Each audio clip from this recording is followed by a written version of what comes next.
let's talk about the blessing of his sons for a minute. When Jacob goes to bless the children, he crosses his hands. A couple of ways to look at that.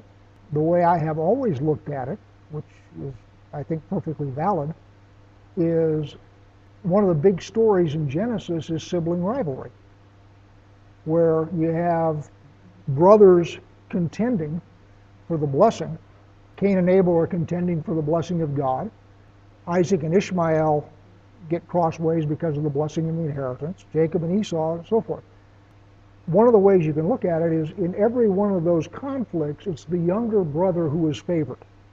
Blessing Ephraim over Manasseh continues in that vein.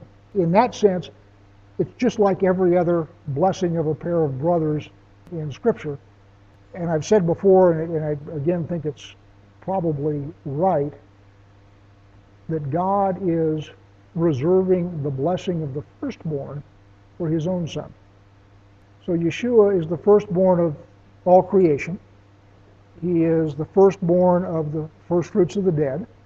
And he is the one that steps in as a firstborn and takes the role of a firstborn.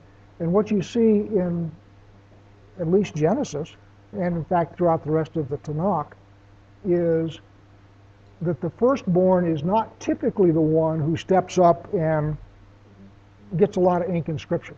It's always a younger son. David is the seventh son, for example. Solomon is not the first son of David, and on and on and on.